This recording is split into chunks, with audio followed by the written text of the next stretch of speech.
ஒரு சிச்சுவேஷன் எனக்கும் சொல்லியாச்சு, நம்ம கவிஞருக்கும் சொல்லிட்டாங்க, டைரக்டரும் ப்ரொடியூசரும். அதுக்கு மெட்டு போட்டால் நல்லா இருக்குங்கிற மாதிரி ஒரு அபிப்பிராயம் அங்கே சபையில் வந்தது. நாங்கள்லாம் மெட்டு போடுற அந்த காலத்தில் எல்லாரும் இருப்பாங்க, ஜனத்தொகை இருந்தாலும் இருக்கும், அதெல்லாம் ஒன்றும் இல்லை. அவங்களுக்கு இருக்கா இவங்களுக்கு கூட நல்லா சொல்ல மாட்டோம், எல்லோரும் கும்பலாக உட்காந்து தான் போடுவோம். ஒரு மெட்டு போட்டார், அந்த சிச்சுவேஷன் எனக்கு தெரியும். நான் என்ன பண்ணேன், மெட்டு கொடுத்தேன். மெட்டு கிழங்க சும்மா இதுக்காக சொல்கிறேன், மெட்டா பாட்டுங்கிறதுக்கு.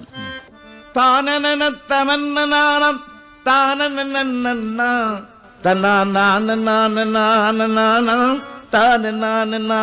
டேய், நீ என்னடா தானனான்னு போட்டு எங்கடா போவேன் நான் வார்த்தைக்கு, இது வேற மெட்டு போடுறா அப்படின்னாரு.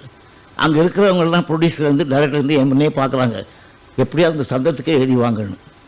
அப்போ அவர் கேட்குறாரு, என்ன நீ இந்த மாதிரி சந்தெல்லாம் கொடுத்தா அதில் வார்த்தைகளும் கேட்டு சொல்லுவியே, நீ அப்படியே ஏதாவது வச்சுருக்கியா ஒரு டூப் வார்த்தை பரவாயில்ல சொல்லுவேன் நான்.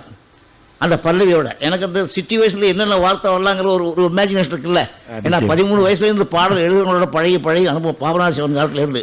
நான் என்ன பண்ணேன், ஒரு அளவு கொடுத்தேன் அவருக்கு. எப்படி, இன்று முதல் குடிக்க மாட்டேன் சத்தியம் அடி தங்கம், இன்னைக்கு ராத்திரிக்கு தூங்க வேணும் ஊத்துக்கிறேன் கொஞ்சம். அட ஃபஸ்ட் கிளாஸ் பழகிறான்னு பையில கையை போட்டார், இப்படி கொடுக்க வந்தார். ஏன் அதிர்ஷ்டம் 10 ரூபா தான் இருந்தது. பல்லை கொடுத்துட்டான் அவருக்கு.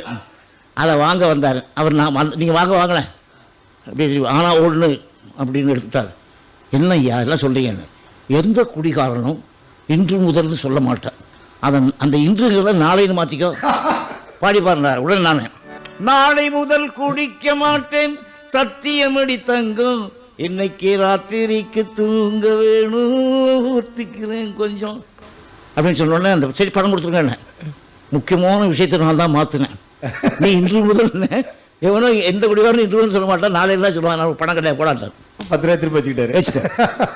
இப்படி வந்து அவ்வளோ அந்யோன்யமாக பழகணும் ஒரு கவிஞனும் ஒரு மியூசிக் டைரக்டர்னு என்னுடைய வாழ்க்கையுடைய அனுபவங்கள்.